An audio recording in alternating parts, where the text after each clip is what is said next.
नमस्कार दोस्तों, मैं doctor Gaurav Sharma, consultant neurosurgeon, Max hospital Bathinda.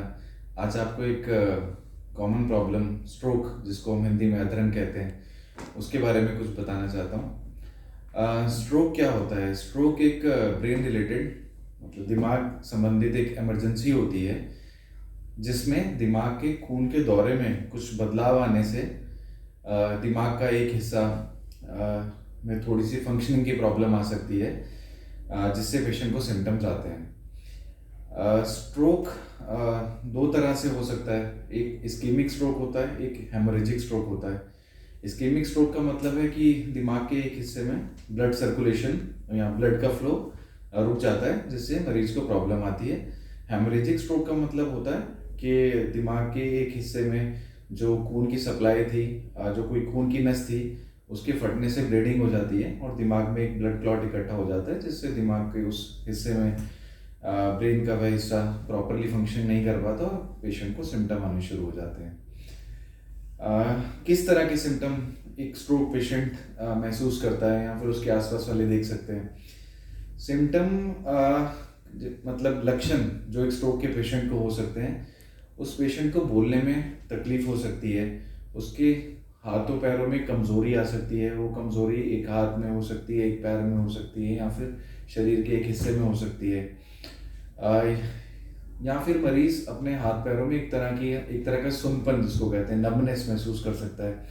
Patient को बैलेंस बनाने में दिक्कत आ सकती है, या बेहोशी आ सकती है, या फिर पेशेंट को खाने पीने में प्रॉब्लम महसूस हो सकती है। स्वॉलोइंग डिफ़िकल्टी, जिसको हम कहते हैं कि पेशेंट अगर कुछ खाता है या पानी पीता है तो उसको पानी पीते हुए, खांसी करते हुए, हो सकता है उसके गले में वो खाना अटकता है, या फिर वो खाना खाते हुए खांसी पेशेंट को आ सकती है। तो ये तो मरीज के स्ट्रोक के लक्षण हो सकते हैं। जैसे मैंने आपको पहले बताया, दो तरह से स्ट्रोक होता है। एक इस्कीमिक स्ट्रोक, जिसमें खून का ब्लड का फ्लो ब्रेन में रुक जाता है, और दूसरा हेमोरेजिक स्ट्रोक, जिसमें ब्रेन में, दिमाग में जो एक नस होती है, उसके फटने से ब्लीडिंग हो जाती है और पेशेंट को सिम्टम महसूस होते हैं या उसको लक्षण आते हैं। तो दोनों तरह के स्ट्रोक के ऑलमोस्ट जो लक्षण है वो सेम होते हैं, जैसे मैंने आपको पहले बताया। हेमोरेजिक स्ट्रोक जो एक ब्लीडिंग वाला, दूसरे तरह का ब्लीडिंग वाला स्ट्रोक होता है, जिसमें दिमाग में क्लॉट बनता है, उसमें ज़रूर मरीज को एक सर में दर्द, जो सडन ऑनसेट, एकदम से पेशेंट को काफ़ी सर में दर्द हो सकता है, और हेमोरेजिक स्ट्रोक में दौरा आने का भी थोड़े से चांसेस ज़्यादा होते हैं। तो हेमोरेजिक स्ट्रोक में ये दो सिम्टम ज़्यादा हो सकते हैं, अदरवाइज दोनों तरह के स्ट्रोक में मोस्टली जो लक्षण होते हैं वो एक ही तरह के होते हैं। अगर हम इस्कीमिक स्ट्रोक की बात करते हैं, इस्कीमिक स्ट्रोक कि दिमाग के अंदर खून का जो फ्लो है वो कम हो जाता है, जिसको हम इस्कीमिक स्ट्रोक बोलते हैं। उसके होने का क्या कारण होता है? मोस्टली ये चीज़ें ओल्ड एज में देखी जाती हैं। हमारे जो दिमाग की नसें हैं, वो जो ब्लड होता है दिमाग में जाता है, वो गर्दन से, बड़ी नसों से होकर फिर दिमाग में जाता है। तो कई बार उम्र के साथ जो गर्दन की नसें होती हैं, जो हमारी खून की नसें होती हैं, उसमें नैरोइंग होनी शुरू हो जाती है। वो उसमें कहते हैं कि एज के साथ एथेरोस्क्लेरोसिस हो जाता है, जिसको हम कहते हैं फैट जमा हो जाता है गर्दन की मेन नसों में। तो वो फैट जमा होने से एक नैरोइंग हो जाती है, तो उस वजह से कई बार ब्रेन में ब्लड फ्लो की कमी हो जाती है, जिसको हम इस्कीमिक स्ट्रोक कहते हैं। इस्कीमिक स्ट्रोक भी आगे दो तरह से हो सकता है। एक तो एम्बोलिक स्ट्रोक हो सकता है, या फिर एक थ्रोम्बोटिक स्ट्रोक हो सकता है। एम्बोलिक स्ट्रोक का मतलब होता है कि बॉडी में कहीं से कोई छोटा एम्बुलस निकलकर दिमाग में चला जाता है और दिमाग की नसों में चला जाता है, जिससे वहाँ का ब्लड फ्लो कम हो जाता है, और ब्रेन के ब्लड फ्लो कम होने से पेशेंट को सिम्टम आने शुरू होते हैं। थ्रोम्बोटिक स्ट्रोक होता है मेनली खून का जो एक क्लॉट होता है, वो दिमाग की नस में जम जाता है, जिससे उसका ब्लड सप्लाई ब्रेन की रुक जाती है और पेशेंट को सिम्टम आते हैं। तो थ्रोम्बोटिक स्ट्रोक जो होता है, ये मेनली जो दिमाग की बड़ी नसें होती हैं उसमें इन्वॉल्व होता है, उनको इन्वॉल्व करता है, और एम्बोलिक स्ट्रोक जो होता है वो दिमाग की छोटी नसों को इन्वॉल्व करता है। तो ये तो इस्कीमिक स्ट्रोक हो गया। इस्कीमिक स्ट्रोक जो होते हैं वो मोस्टली माइनर स्ट्रोक्स होते हैं। माइनर मतलब 80% पेशेंट्स में देखा गया कि ये माइनर स्ट्रोक है, पेशेंट को स्ट्रोक होता है और कुछ समय बाद वो पेशेंट की रिकवरी भी फुल हो जाती है और वो सिर्फ दवाइयों से ठीक हो जाता है। तो ये मोस्टली माइनर होते हैं। जो मेजर स्ट्रोक्स होते हैं, मेजर इस्केमिक स्ट्रोक्स, जो दिमाग की बड़ी नसों को इन्वॉल्व करते हैं, जिसमें दिमाग की बड़ी नस में ब्लॉकेज हो जाती है, वो मोस्टली 20% केसेस में मेजर स्ट्रोक्स होता है, जिसमें पेशेंट के सिम्टम भी कुछ लंबे समय तक रह सकते हैं, या फिर इसमें एक परमानेंट पेशेंट को डेफिशिएट रह जाता है, हाथ पैर परमानेंटली भी रुक सकते हैं और तरह के सिम्टम परमानेंट रह जाते हैं और पूरी तरह से रिकवरी नहीं हो पाती। थ्रोम्बोटिक स्ट्रोक मेनली जब 3 mm से बड़ी नस होती है, उसमें जब क्लॉट जमा हो जाता है तो उसको थ्रोम्बोटिक स्ट्रोक बोलते हैं। जहाँ तक हम ट्रीटमेंट की बात करते हैं, जो कि एक मोस्ट इम्पॉर्टेंट पार्ट है, जिसके बारे में लोग ज़्यादा अवेयर भी नहीं है कि हमें अगर मान लो किसी मरीज को स्ट्रोक हो भी जाता है तो हमारे को उस कंडीशन में, उस सिचुएशन में क्या करना है। तो वो मोस्ट इम्पॉर्टेंट बात है कि बिना समय गंवाए हुए मरीज को एक अच्छे हॉस्पिटल का मतलब होता है कि एक स्ट्रोक सेंटर में ले जाना बहुत ज़रूरी है। यूजुअली हम 2 तरह से डिवाइड करते हैं, एक स्ट्रोक रेडी सेंटर्स होते हैं और एक टर्शरी केयर सेंटर्स होते हैं। तो इन दोनों में एक फ़र्क होता है। टर्शरी केयर सेंटर में हमारे को हर तरह की सुविधा उपलब्ध होती है। जैसे इस मरीज़ में स्ट्रोक के पेशेंट्स में कई बार हमें एक इंजेक्शन लगाना पड़ता है, जिसको हम थ्रोम्बोलिसिस बोलते हैं, उसकी सुविधा भी उपलब्ध होनी चाहिए। साथ में स्ट्रोक एक टर्शरी सेंटर में एक इंटरवेंशनल, जिसको हम बोलते हैं न्यूरोलॉजी इंटरवेंशनल, जिसको हम तार द्वारा स्ट्रोक का इलाज करते हैं, दिमाग में जो क्लॉट है उसको तार के द्वारा निकाला जाता है, तो वो सुविधा भी उपलब्ध होती है। और दूसरा जो एक स्ट्रोक रेडी सेंटर होता है, उसमें ये जो मैकेनिकल थ्रोम्बेक्टमी, तार द्वारा क्लॉट निकालने का एक सुविधा होती है, वो यूजुअली अवेलेबल नहीं होती, पर वहाँ पर एक टीके द्वारा ज़रूर कोशिश की जाती है कि जितने सिम्टम्स को हम रिवर्स कर सकते हैं, इलाज कर सकते हैं, उतना हम कर सकें। तो बिना समय गंवाए मरीज़ को, अगर आपके पास एक स्ट्रोक रेडी सेंटर है नियरेस्ट, वहाँ पे लेके जाया जा सकता है। यहाँ पर अगर कोई टर्शरी केयर सेंटर उपलब्ध है आपके पास में, वहाँ पर ले जाना बहुत ज़रूरी होता है। इसमें हम कहते हैं कि एक स्ट्रोक का गोल्डन पीरियड होता है कि आपको उस समय के अंदर एक हॉस्पिटल में पहुँचना आवश्यक है। वो गोल्डन पीरियड थोड़ा कुछ पहले टाइम में कहा जाता था कि 4.5 घंटे का होता है, क्योंकि 4.5 घंटे के अंदर हम वो इंजेक्शन लगा सकते हैं तो मरीज के सिम्टम्स को रिवर्स किया जा सकता है। उसको काफ़ी तरह से हम एक प्रॉपर इलाज देकर इसको रिवर्स कर सकते हैं। नई टेक्निक्स के साथ इसी गोल्डन पीरियड को अब 6 से 24 घंटे कहा जाता है। अगर आप एक टर्शरी केयर सेंटर में, जहाँ पर आपके पास इंटरवेंशन सुविधा उपलब्ध है कि तार द्वारा हम थ्रोम्बस को निकाल सकते हैं, जिसको मैकेनिकल थ्रोम्बेक्टमी कहते हैं, अगर वो उपलब्ध है तो 6 से 24 घंटे के पीरियड को हम गोल्डन पीरियड कहते हैं। 6 घंटे के अंदर अंदर अगर हम तार द्वारा एक थ्रोम्बस को, जो अंदर एक क्लॉट बना है, उसको निकाल दें तो बहुत ही वंडरफुल, जिसको कहते हैं अमेजिंग रिजल्ट्स, जो पहले कभी सोचा भी नहीं गया था, इस तरह के रिजल्ट हम पेशेंट को दे सकते हैं। मोस्टली ये चीज़, ये जो इलाज है 6 घंटे के भीतर किया जाता है, पर हम इसको 24 घंटे के भीतर भी ट्राई कर सकते हैं। वो हमारी रेडियोलॉजी इन्वेस्टिगेशन, सीटी या एमआरआई स्कैन पर डिपेंड करता है।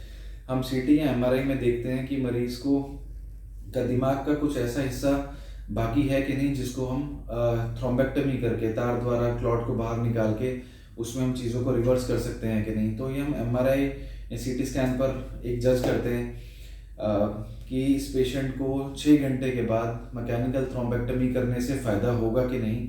ये असेस करने के बाद अगर लगता है कि पेशेंट को 24 घंटे के अंदर अंदर हम ये थ्रोम्बेक्टमी करने से फ़ायदा दे सकते हैं, तो इसको 24 घंटे तक भी अटेम्प्ट किया जाता है।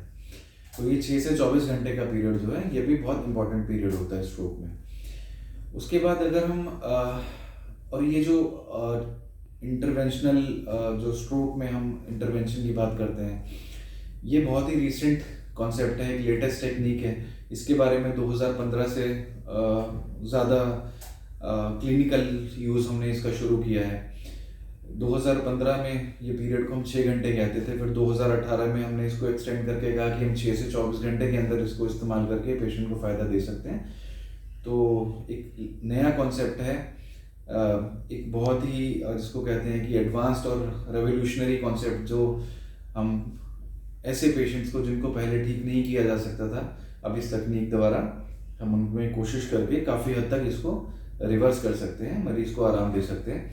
जहाँ तक रिकवरी की बात है कि पेशेंट का इलाज के बाद रिकवरी कैसे होती है, पेशेंट कितना इम्प्रूव होता है, तो ये कुछ चीज़ों पे डिपेंड करता है। अगर तो हम गोल्डन पीरियड में सही एक अच्छे सेंटर पर समय से पहुंच जाते हैं, गोल्डन पीरियड के अंदर पहुंच जाते हैं, इलाज हमारा सही समय पर शुरुआत उसकी हो जाती है, तो हम काफ़ी पेशेंट्स को एक अच्छी रिकवरी दे सकते हैं। अगर पेशेंट समय पर आ गया है, समय पर उसका इलाज शुरू हो गया है, अगर उसको मैकेनिकल थ्रोम्बेक्टमी की ज़रूरत है, वो समय पर हो गई है, तो ऑलमोस्ट देखा गया है कि 3 to 4 मंथ्स में 50% पेशेंट काफ़ी अच्छी तरह रिकवर कर जाते हैं। एम्बोलिक स्ट्रोक्स, जो छोटे स्ट्रोक्स होते हैं, उसमें यूजुअली मैकेनिकल थ्रोम्बेक्टमी की ज़रूरत नहीं पड़ती है। एम्बोलिक स्ट्रोक्स में हम ड्यूअल एंटीप्लेटलेट, जो खून पतला करने की दवाई होती है, वो देते हैं, और पेशेंट उस दवाई के साथ ही समय के साथ काफ़ी ज़्यादा रिकवर कर जाता है, ऑलमोस्ट 100% रिकवरी भी हो जाती है। वहीं जिन पेशेंट्स में लार्जर, जो कहते हैं कि बड़ा थ्रोम्बस था, जिसमें बड़ी वेसल जो दिमाग की 3 mm से ज़्यादा बड़ी नसें वो इन्वॉल्व हुई थी, तो उसमें हम थ्रोम्बेक्टमी करके भी काफ़ी अच्छी रिकवरी पेशेंट को दे सकते हैं। बाकी सबसे इम्पॉर्टेंट एक ये बात भी होती है कि पेशेंट जब हॉस्पिटल पहुंचा तो वो किस कंडीशन में था। अगर पेशेंट बेहोश था और उसका हमारा जो एक न्यूरो में GCS, ग्लासगो कोमा स्केल होता है, जिसमें हम ब्रेन को स्कोरिंग देते हैं पेशेंट को, अगर वो स्कोर उसका काफ़ी लो था, तो रिकवरी के चांसेस थोड़े से उसमें नेगेटिव साइड पर हो जाते हैं। तो समय पर पहुंचना, पेशेंट किस हालत में हॉस्पिटल आया, समय पर उसका इलाज शुरू होना, जहां पर उसको थ्रोम्बेक्टमी की ज़रूरत है वहां समय पर उसको थ्रोम्बेक्टमी मिलना बहुत इम्पॉर्टेंट है रिकवरी पॉइंट ऑफ व्यू से। अब एक पेशेंट जो जिसका हर तरह से एक हॉस्पिटल में इलाज हो चुका है, उसके बाद इन पेशेंट्स में एक रिहैबिलिटेशन की बात होती है कि पेशेंट इलाज के बाद हम उसकी रिहैबिलिटेशन की, जैसे हो सकता है पेशेंट इलाज के बाद भी बेहोश है, उसके नाक में नलकी डली हुई है, जिसको हम राइल्स ट्यूब बोलते हैं, जिससे पेशेंट को खाना दिया जाता है। कई बार हमें गले में यहाँ पर एक छोटा छेद करके सांस के लिए यहाँ से रास्ता बनाना पड़ता है, हम उसको ट्रेकियोस्टमी बोलते हैं। पेशाब की नलकी डली हुई होती है, हाथ पैर में किसी कमज़ोरी होती है, तो ये इन सब का रूटीन में केयर बहुत इंपॉर्टेंट होती है। रिहैबिलिटेशन, एक न्यूरो रिहैबिलिटेशन अपने आप में एक बहुत ही आवश्यक चीज़ होती है कि एक प्राइमरी केयर के बाद पेशेंट को एक इंटेंसिव फिजियोथेरेपी, अगर हाथ पैर कमज़ोर हैं तो उसकी फिजियोथेरेपी करना, राइल्स ट्यूब, ट्रेकियोस्टमी, पेशाब वाली नलकी जिसको हम फॉलिस कैथेटर बोलते हैं, उसका केयर करना बहुत इंपॉर्टेंट होता है। समय के साथ पेशेंट की पावर जो है, हाथ पैर की कमज़ोरी इंप्रूव होती है, लेकिन अगर हम उस दौरान पेशेंट की फिजियोथेरेपी नहीं कराते, एक इंटेंसिव फिजियोथेरेपी जो एक पेशेंट के लिए पेशेंट स्पेसिफिक हम लोग प्रोग्राम बनाते हैं कि इस पेशेंट को इस तरह की फिजियोथेरेपी की आवश्यकता है, अगर वो समय पर नहीं होती तो हाथ पैरों में एक स्टिफनेस आनी शुरू हो जाती है, एक अकड़ावट आनी शुरू हो जाती है। तो अगर पेशेंट की पावर टाइम से, उसकी कमज़ोरी इंप्रूव भी होती है, तो अगर हमने फिजियोथेरेपी नहीं की है और तो स्टिफनेस के कारण पेशेंट को चलने फिरने में फिर दिक्कत आ सकती है। तो एक फिजियोथेरेपी बहुत ही इंपॉर्टेंट चीज़ होती है, रिहैबिलिटेशन एक बहुत ही इंपॉर्टेंट चीज़ होती है। राइल्स ट्यूब का केयर, जैसे मैंने आपको बताया, खाने पीना, सही तरह से न्यूट्रिशन देना, एक डाइट चार्ट बना के कि इस पेशेंट को किस तरह के स्पेसिफिक न्यूट्रिशन की ज़रूरत है उस तरह से प्रोवाइड करना बहुत इंपॉर्टेंट होता है। तो ये तो रिहैबिलिटेशन की बात होगी। और लास्ट में एक सबसे इम्पॉर्टेंट बात कि हमें प्रिवेंशन की, स्ट्रोक को होने से कैसे रोकना है, ये सबसे एक इम्पॉर्टेंट बात होती है, क्योंकि आजकल हमारी यंग पॉपुलेशन में ये स्ट्रोक के जो इंसिडेंट्स हैं बहुत ज़्यादा हो गया है। तो यंग लोगों में इतना ज़्यादा होने से एक बहुत ही ये गंभीर समस्या, एक इशू बन गया है, क्योंकि यंग लोग ज़्यादा इफेक्ट हो रहे हैं, जो एक कंट्री का, देश का फ्यूचर होते हैं। तो इसको रोकने के लिए हमें ये देखना होता है कि हम किस वजह से हो रहा है, और हम उसमें किस चीज़ को कंट्रोल कर सकते हैं और किस चीज़ को कंट्रोल नहीं कर सकते, जिनको modifiable and non modifiable factors बोलते हैं। तो नॉन मॉडिफाइबल जिनको पर हमारा कंट्रोल नहीं है, जैसे एक उम्र है कि ये उम्र के साथ तो स्ट्रोक के इंसिडेंस बढ़ते हैं, तो उसको हम कंट्रोल नहीं कर सकते। पेशेंट की जेनेटिक अगर हिस्ट्री है, उसकी हेरिडिटरी, उसके पेशेंट के अगर पेरेंट्स में या और उसके जो एंसेस्टर्स हैं, तो अगर जेनेटिक हिस्ट्री है पेशेंट की, हेरिडिटरी है, तो उसमें थोड़े से चांसेस स्ट्रोक होने के ज़्यादा होते हैं और हम उसको भी फिर ज़्यादा कंट्रोल नहीं कर सकते। मॉडिफाइबल फैक्टर्स में जैसे पेशेंट को डायबिटीज़ है, हाइपरटेंशन है, ओबिसिटी है, तो इन फैक्टर्स को हम कंट्रोल कर सकते हैं। अगर हम अपने ब्लड शुगर्स को, एक डायबिटिक पेशेंट है, ब्लड शुगर को कंट्रोल करना, बीपी कंट्रोल में रखना, अगर ओबिसिटी है तो वेट रिडक्शन बहुत इंपॉर्टेंट होता है। रेगुलर एक्सरसाइज, हमारा जो हमारे जो डाइटरी मॉडिफिकेशंस हैं वो करके हम काफ़ी हद तक जो मॉडिफाइबल फैक्टर्स हैं उनको कंट्रोल करके स्ट्रोक के इंसिडेंस को कम कर सकते हैं। तो ये वीडियो बनाने का यही पर्पस था कि हमारे को थोड़ी सी एक अवेयरनेस जो इम्पॉर्टेंट है स्ट्रोक को लेकर, कि मैकेनिकल थ्रोम्बेक्टमी जो इंटरवेंशनल हमारे प्रोसीजर्स हैं उसके बारे में एक नॉलेज देना, एक गोल्डन आवर कि हमारे पास बिना समय गवाए कोशिश करना कि हम जल्द से जल्द हॉस्पिटल में पहुंच सके ताकि हमारा एक सही इलाज शुरू हो सके।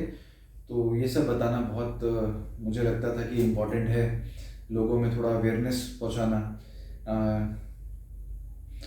तो ये सब समझते हुए मैं आपको ये सब समझते हुए ये चाहूँगा कि आप लोग इसके बारे में थोड़ा सा अवेयर रहें और इस अवेयरनेस को आगे भी पहुंचाएं ताकि हम इस बीमारी को कंट्रोल कर सकें और इसके इंसिडेंट्स को कम कर सकें। Thank you.